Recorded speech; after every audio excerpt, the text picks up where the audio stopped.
Chhattisgarh current ఒప్పందానికి ERC ఆమోదం అబద్ధం, కేవలం ప్రపోజల్కే ఒప్పుకుంది. విద్యుత్ జేఏసీ అధ్యక్షుడు రఘు. ఈయనేనా రఘు? కాంపిటేటివ్ బిల్డింగ్ కు వెళ్ళకపోవడంతో ఆ రాష్ట్రానికి వేల కోట్ల నష్టం. ఒప్పందం మేరకు ఛత్తీస్గఢ్ కరెంటు కూడా సప్లై చేయలేదని వెల్లడి. గత బీఆర్ఎస్ ప్రభుత్వం చర్యలతో ట్రాన్స్కో జెన్కోకి 81,000 కోట్ల అప్పులు. TGS chief Kodanda Rao power commission ముందు ఇరువురి వాదనలు. జస్టిస్ నరసింహారెడ్డి రియాక్షన్ పై ఉత్కంఠ. ఈఆర్సీ అనుమతి ఉన్నందున విచారణ అక్కర్లేదన్న కేసీఆర్. ఆయన లేవనెత్తిన అంశాలను వాస్తవాలతో సరిపోలుస్తున్న కమిషన్. ఏంది ఇప్పుడు కోదండరామరెడ్డిని ముందుకు తీసుకొచ్చింది. ఇప్పటిదాకా ప్రభుత్వంలో ఉత్తమ్ కుమార్ రెడ్డి కావచ్చు, లేదా పొంగులేటి శ్రీనివాసరెడ్డి కావచ్చు, ఇది రేవంత్ రెడ్డి కావచ్చు, వీళ్ళంతా మాట్లాడుతాను కదా, మైలేజ్ వస్తలేదు, కేసీఆర్ ఒట్టిగా తిప్పికొట్టిండు లేఖతోటి. కాబట్టి కోదండరామ్ లాంటి సాఫ్ట్ ఇమేజ్ ఉన్నోని తీసుకొచ్చి కొంత ప్రొఫెసర్గా చేసిండు, తెలంగాణ ఉద్యమంలో జేఏసీ చైర్మన్గా చేసిండు.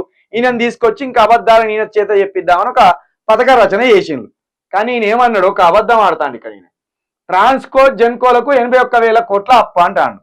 కోదండరామ్ గారు, మీ గౌరవాన్ని మీరు కాపాడుకోండి. ఇప్పుడు విద్యుత్ సంస్థలకు విద్యుత్ బకాయిలు 81,000 కోట్ల అప్పులు ఉన్నది వాస్తవమే, కాదంటలేదు. 9.5 సంవత్సరాలు కేసీఆర్ పరిపాలించాడు. 9.5 సంవత్సరాల్లో కేసీఆర్ చేసిన అప్పు చెప్పు నువ్వు. ఉమ్మడి ఆంధ్రప్రదేశ్లో మనకు అప్పు మిగిలింది, అది ఎంత అది చెప్పకుండా ఓన్లీ 81,000 కోట్ల అప్పు కేసీఆర్ చేసినట్టు చెప్తాను. 81,000 కోట్ల అప్పు కేసీఆర్ ఒక్కటి చేయలే. గత ప్రభుత్వం ఉమ్మడి ఆంధ్రప్రదేశ్లో అప్పుడు లాభాలు నష్టాలు పంచుకున్నప్పుడు అప్పుడు విద్యుత్ శాఖకు సంబంధించి విద్యుత్ డిపార్ట్మెంట్కి సంబంధించి 28 కోట్ల అప్పు మనకు ఉన్నది. 28,000 కోట్ల అప్పు, 32,000 కోట్ల అప్పు అప్పుడు మనకు ఉన్నది. అది కలుపుకొని కేసీఆర్ చేసిన అప్పుతో కలుపుకొని 81,000 కోట్ల అప్పు ఉన్నది. ఈ దొంగ మాటలు ఎందుకు చెప్తున్నావు? ఇప్పుడు అప్పుడు కేసీఆర్ చేసిన అప్పును ఇప్పుడు రేవంత్ రెడ్డి చేస్తున్న అప్పు కలుపుకొని మళ్ళీ వచ్చే ప్రభుత్వానికి ఆ అప్పు పోతుంది.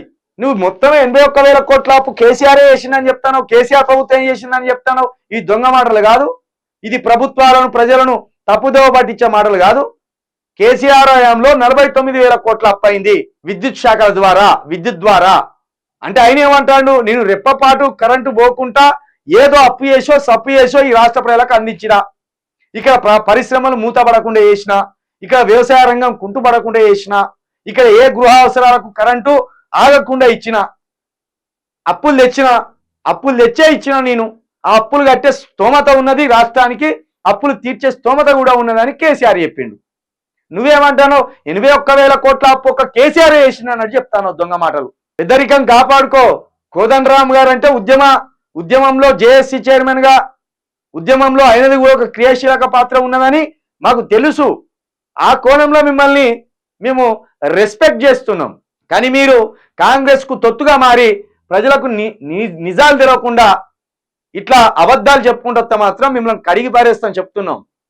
మీరు సంక్షేమ పథకాలు అమలుపరచని ముందు రైతు భరోసా మీద మాట్లాడండి, 4,000 పింఛన్ మీద మాట్లాడండి, 2,500 మీద మాట్లాడండి, బోనస్ మీద మాట్లాడండి, రైతు రుణమాఫీ మీద మాట్లాడండి.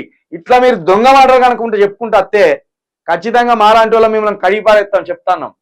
కరెంటుకు అప్పులు ఉన్నాయి, లేవని అంటలేము. కేసీఆర్ 45,000 కోట్ల అప్పు చేసిండు కరెంటు మీద. గత ప్రభుత్వం ఉమ్మడి ఆంధ్రప్రదేశ్లో 30,000 కోట్ల అప్పు చేసింది. అవి రెండు కలుపుకుంటేనే 81,000 కోట్ల అప్పు వచ్చింది. ఇక ఛత్తీస్గఢ్ కరెంటు ఒప్పందానికి సంబంధించి నిజాలేందో ఆ కమిషన్ తెలుసాలే, జడ్జి గారు తెలుసాలే, అదొకటి ఉన్నది.